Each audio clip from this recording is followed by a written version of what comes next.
connection between us and our God is a connection of whether we believe Him or we don't believe Him. Those who don't believe there's a God make up all kinds of stories that they have faith in. And you know, I allow them the opportunity to have those beliefs and to have faith in those beliefs. I find it much more effective and truthful to myself to believe in God. Yeah. And God has revealed Himself in such powerful ways. And as I thought of the word for this morning, I thought that maybe we should take a look at some experiences, some stories from the Bible in which people exercise faith and see if we could be inspired by this faith. Because these stories inspire me. And the first one I want to look at is the story of the widow and her gift. It is found in Luke chapter 21, verses 1 to 4. And in the story, it says the woman gave 2 copper coins. Now, these copper coins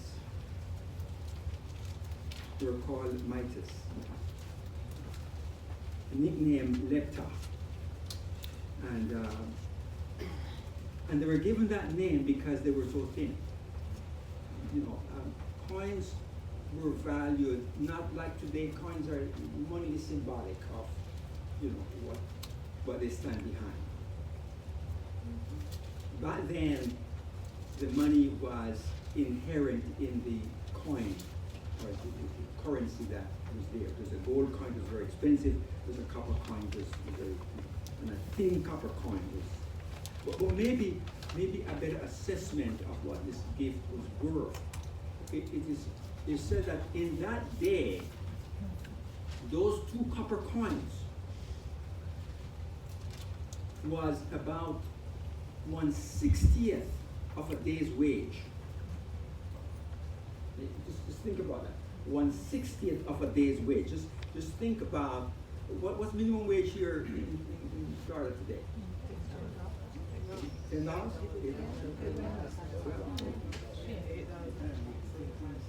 Okay. Okay. So if it's about $10, it probably work out in today's in America today, probably about $1.25. You know, in terms of a part of a day's wage. In some countries it would mean, you know, a nickel or a dime, some cents. In essence, we can wonder why Jesus complimented this woman. Because if we look in human terms, we are prone to compliment those who give large amounts. As a matter of fact, if somebody gave to this church $500,000,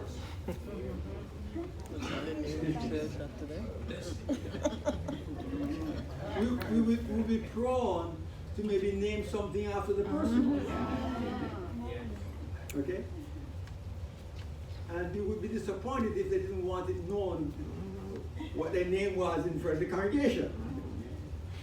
But in this case, Jesus saw all the people bringing their gifts. And if you go back to Nehemiah, you will find there in Nehemiah chapter 12, verses 44 and 47, how it was set up that people should bring their gifts to the temple for the support of the priests, the Levites, the musicians, and all the people who participated in temple worship. So people were encouraged from then, and practice continued all the way through to Jesus' day, that people would bring their gifts.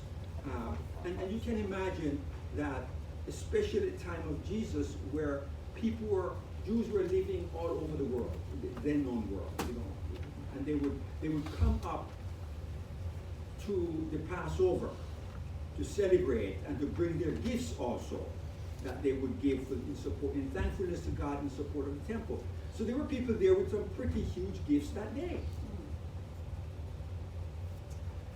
But Jesus singled out this one woman and said that she gave more than all. Because she gave all that she had. Yes. Now, what does this have to do with faith? In giving everything that she had, she was saying, I want to participate. Like all the other people who are coming up from this dispersion and around the city and around the communities to celebrate and to give praise and thanks to God. I want to participate in this worship experience also. But she's also saying, I am dependent on God. Yes. Amen. Yes. My faith is in my God Yes. to take care of me after I have given all. the last of what I have. Yes. Amen.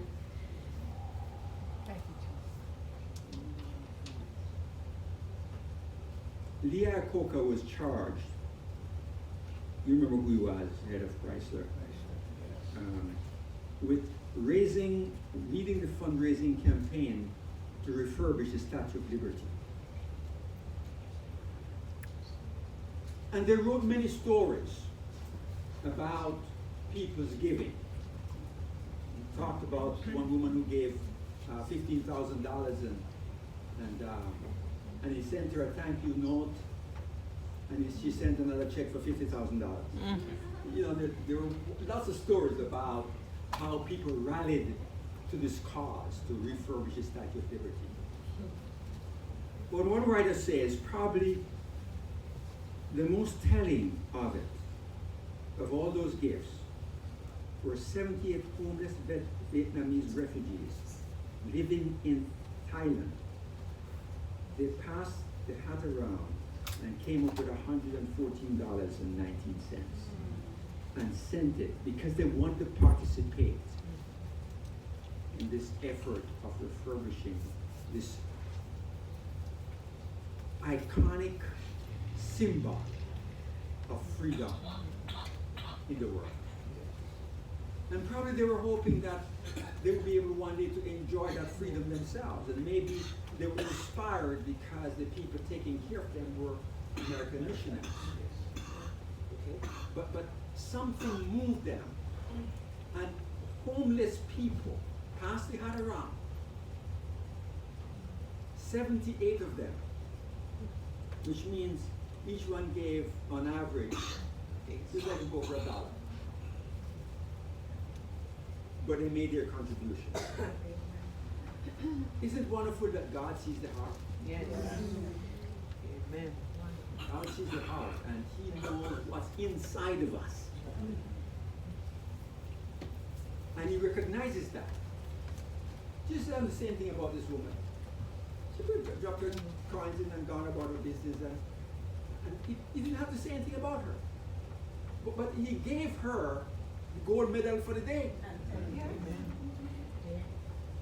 Called His disciples attention. You see this woman? And we are reading that story today because Jesus made much of this woman. Amen. God notices your giving. Yes. Amen. Should I say it again, Elder? Yes. God notices my giving and your giving. He notices with what kind of a heart we give it. And my God rewards our faith. Yes. So that's story number one. And story number two is the faith of the centurion. So Jesus is passing through Capernaum, and some Jewish leaders came to him and said, that's found in Luke chapter 7, 1 to 10. And Jesus is approached by these leaders and they say, look, there's a centurion that is kind to us because he built our synagogue. Good man. His servant is sick, and he has sent us to ask you to heal him. Do us the favor. He said, okay, let's go. And before Jesus gets to the house, the centurion sends a message to him saying, no, don't come. I'm not worthy for you to come under my roof. I'm not righteous enough for a holy man to come under my roof. But understand this. I trust you. I am a centurion. I answer to those above me, and those above me answer to me. I command, and they do what I tell them. You, Jesus, have command of sickness. You don't have to be here to heal myself. You just command where you are, and the sickness must respond. That's right. Amen. Amen. What a faith. Yes. What a faith. The next story I want to tell you that really moves me is the Canaanite woman. No, this woman, her daughter is sick. She believes she is demon possessed. And she must have heard stories. The stories that we have read. Okay, about Jesus and his ministry. Or he walked through villages and everybody was healed in that, in that community. How many wonderful, he raised the dead. He's done all these things. And this now is her only hope. Jesus is in town. I'm going to go to him. I need some help here, Lord. And Jesus says, you don't fit the profile from a hereditary perspective to be a beneficiary of this gift. And the poor woman must have said to herself, I don't even have some worthy Jews like the Samaritan did, the centurion did, to go plead with Jesus to help me. I got to plead for myself here.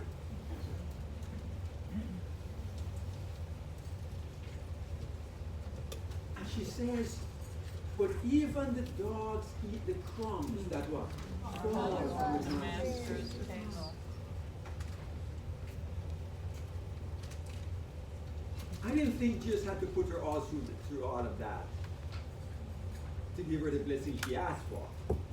I think he made it a lesson to us, a blessing to us.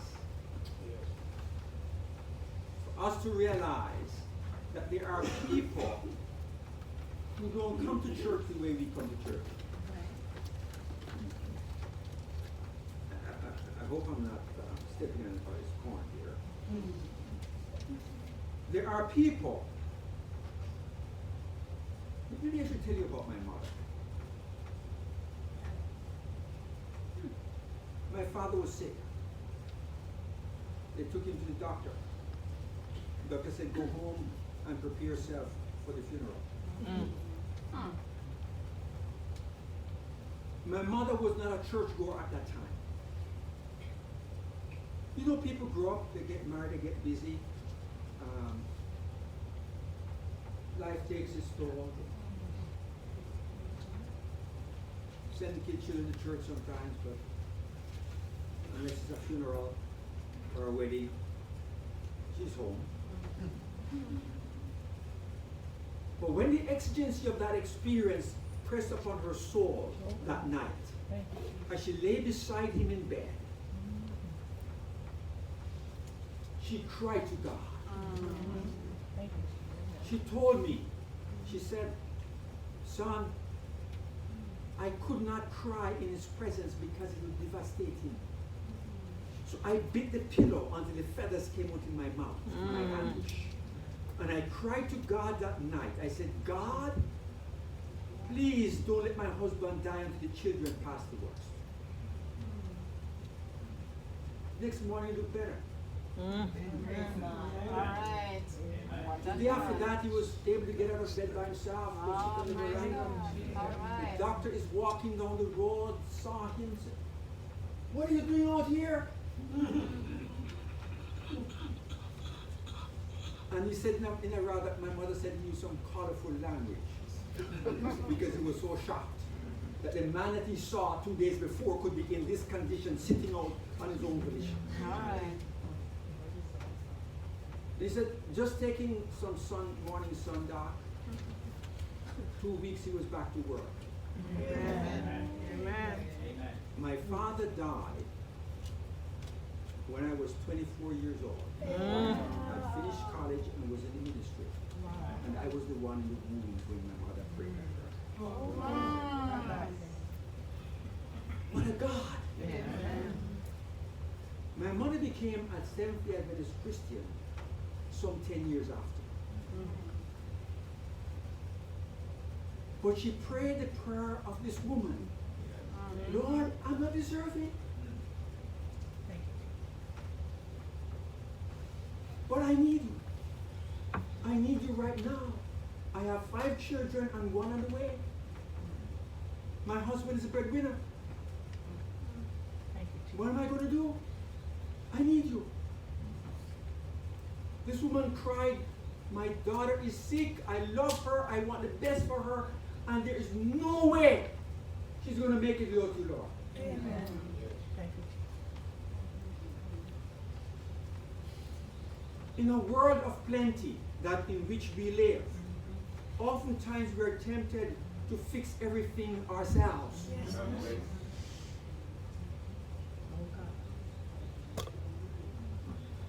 Let us not wait until God puts us in a corner to trust Him.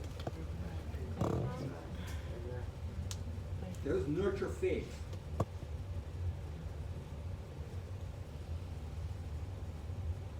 The last one I want to talk to you about is one of my favorites. I love this story. It's the first miracle that Jesus ever made.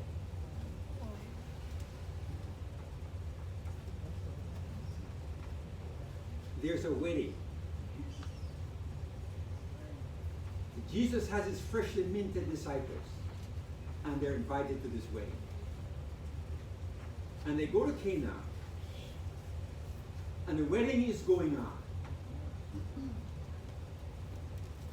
And just to give you some background to this, weddings in those days last a week to 2 weeks. It's a celebration. I don't know if there are enough people here as old as I am who remember the days when you didn't have television.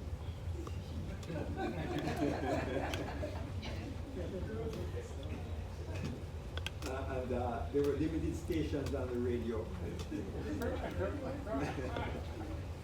And you had to make your own entertainment, right? Yes. You have to create. And I think kids were much more creative then than they are now. You had to make your own toys. I mean, it's quite a cool thing. People have been creative. And you sit around in the evenings and tell stories. You remember those? Somebody remember those days?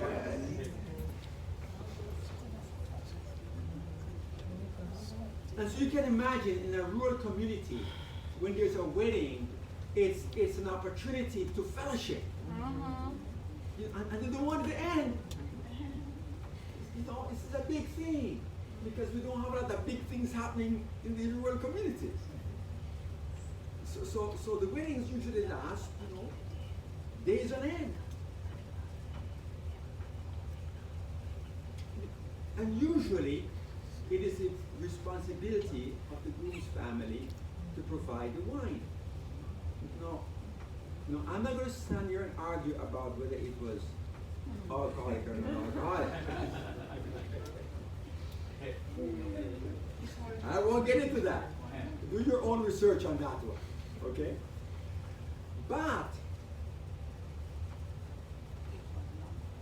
wine historically have been drunken in various communities far more than water, because for many communities water was not safe.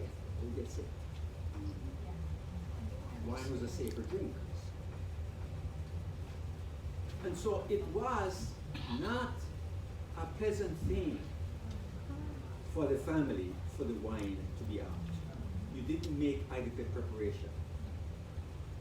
There is some poverty here that you've been hiding from us. Something isn't right here. And so Mary comes to Jesus and she says to him, the wine is finished.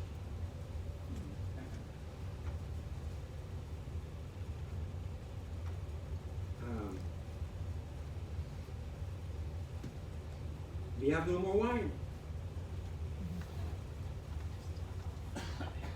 And he says to her,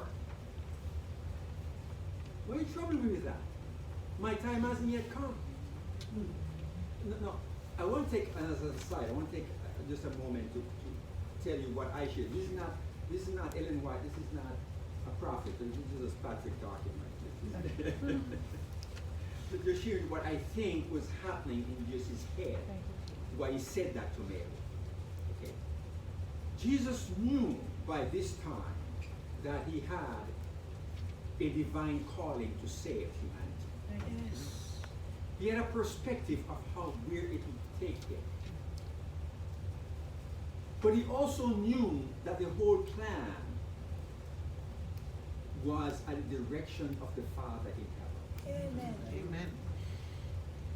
And that the moment he started this process of working miracles publicly, it would accelerate that process towards that end. And he had not yet gotten the word from the Father that it's time to begin. He was just gaining some momentum. He was just gathering his disciples, just getting some people to teach. Not time for miracles yet. So I believe in that moment when Mary laid that burden on him, he must have reached up to the Father and said, Father, is it time? And the Father said, yes.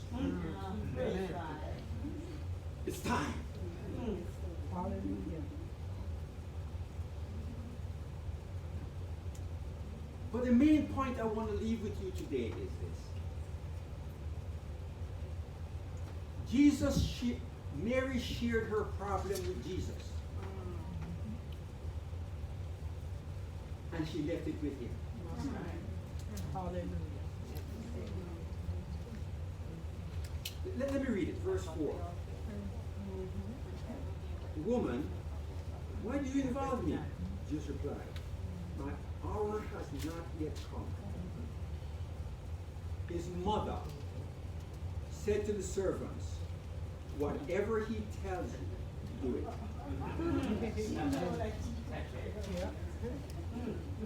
Hallelujah.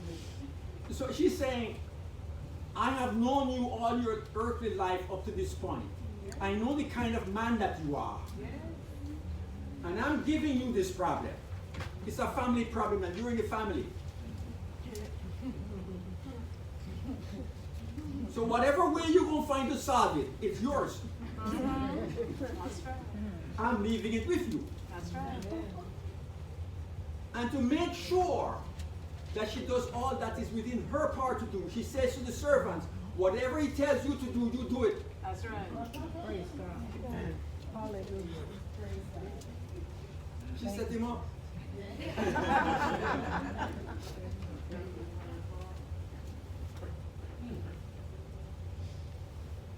And he was in this position because a heart of love. But sometimes I have to ask God, please forgive me, God. Because when we worry, we don't trust how much God loves us. It's true. That is so true. That's so true. Mary knew that this heart of love that she had seen all through this time would not step back from saving the family out of embarrassment. Amen. Thank you, Jesus. And so, you know the rest of the story. There were these water jars there. the Jews had a practice of what we call purification, the ceremonial washing. Okay. So they would have these jars outside. So as you come to be a part of the function, you would wash yourself ceremonially. I mean, you've been defiled by interaction with Gentiles and whoever else out there that spiritual defiling. It was not a cleansing for washing your hands so you don't get germs. It was a spiritual cleansing. And so these water pots were out there. And Jesus said, okay, fill them with water. And it's a good thing that Mary told the servants, whatever he tells you, do it. Or else they may have had an argument with him about carrying water. They don't want to be embarrassed to go to the master of ceremonies to go give him water, serve him water instead of wine. But they were following instructions. Somebody in authority told them what to do, and they decided, okay, I'm going to do it. And when he tasted that thing, he said, wow. People serve the best at the beginning when people's palates are still fresh and can appreciate it, and the cheap stuff at the end. Well, you save the best till last. That's right. What a party it must have been. Now, there are some things in our lives that we think too mundane to talk to God about.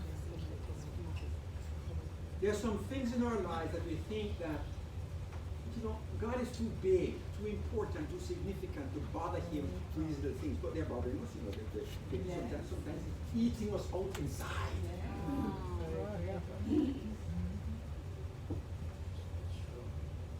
But somehow we think that because he's the great Almighty, creator of the universe, he's too important, too busy, too significant to take care of these little things that irk us, that is eating out. Somebody slight us.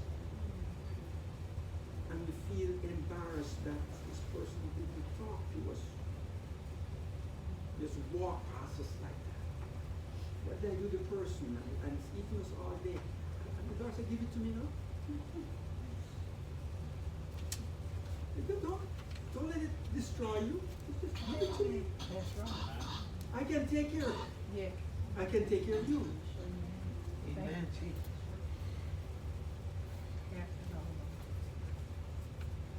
Whatever it is. Whatever it is. Something in a relationship that's not going right. Some habit we want to get rid of. We just keep dropping on it. Like Mary. Lord, this problem is yours now. That's right. Amen. That's right. Glory to God. Heard a story recently of a woman who got converted, became a Christian. She was smoking before. And she tried hard to give up the smoking. She made several attempts. And did several programs. Just kept going back. Kept going back. In the last attempt, she failed at it. She said, God, I don't know what you're going to do. But I can't do it. It's done. I'm finished trying. Went to bed that night, got up the next morning, went to work. And at lunch break, some of her co-workers, people go out to catch a smoke, people do smoke. Went out to catch a smoke. And it dawned on her she hadn't smoked all morning. How about that? Didn't have the craving for it either. Let's look up the Isn't God good? Yes. All the time. Isn't our God Yes. a good God? That's right. Praise the Lord. Let us be like Mary. Yes. Give him the problem. Yes. Leave it with him. That's right. Amen. Do your part. And she did. She gave the instructions, right? She did her part. Lord, the problem is not yours. Yes. Yes, Lord. It's yours. And leave it in your hands. Thank And what a great job he did. Yes. Of course. He loves us too much. Way too much. Each one of us individually. Each and every single one of us. If people in our lives don't show love to us, God loves us. Amen. Amen. Amen. Hallelujah. Amen. Because of this great love that he has for us, he's willing to take our troubles and make sweets out of it. Amen. He turns Hallelujah. emptiness into a beautiful glass of wine. Yes. God bless you. Praise the Lord. Amen. Amen. Sobering, personalized message. Each of us will be what a relief it will be that we can relieve ourselves of the burdens. Chief of sinners, joy. Yes. Shed his blood. What a relief. Amen. I lay in my bed this morning and woke up about 4.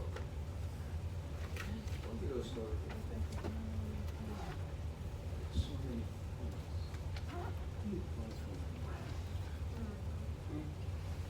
This past week, such a cold. I called my brother on the way home. I hear. By the time we got on the way home last night, Can't hear. I needed to talk to him, and I said, I'm on my way home from my job.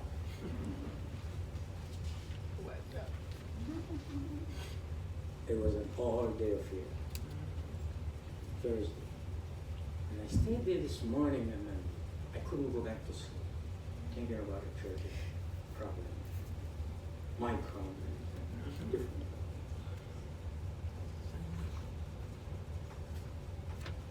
Oh, God. Yes. Thank you. Amen. Amen.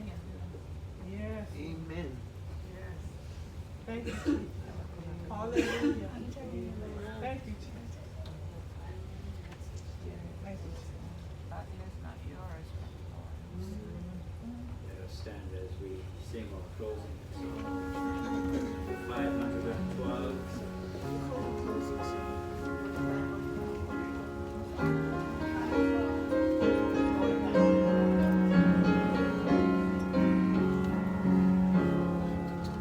Just when I need him, Jesus is near. Just when I falter, just when I fear, ready to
confident cheer, just when I need Him most. Just when I need Him, He is my hope. Answering when on Him I call, tenderly watching lest I should fall. Just when I need Him most. Just when I need Him most. Just when I need Him most. Jesus is near to comfort and cheer. Just when I need Him most.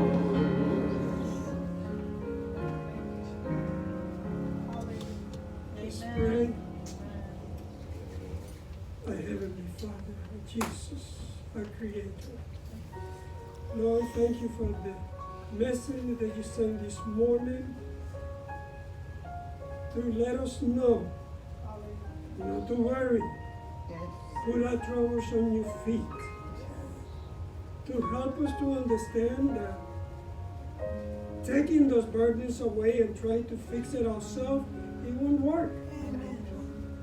Faith, trust in you is the only way.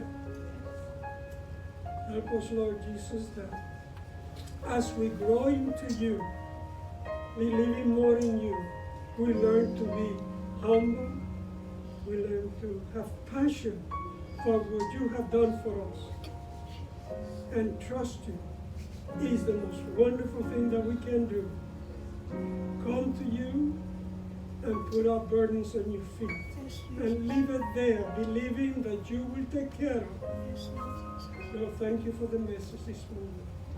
Thank you for the Father, Son, and the Holy Spirit. And thanks for the Father that sent His Son for we to learn to have that grace that He has given us to come to Him and trust Him. That one day He will come and our worries will be over. Our sickness will be over.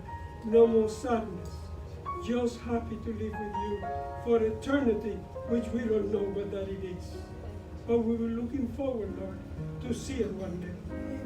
Amen. Lord, as we also depart the food that He has done for us by loving hands, Lord, the strength we use it for that. In the name of Jesus. Amen.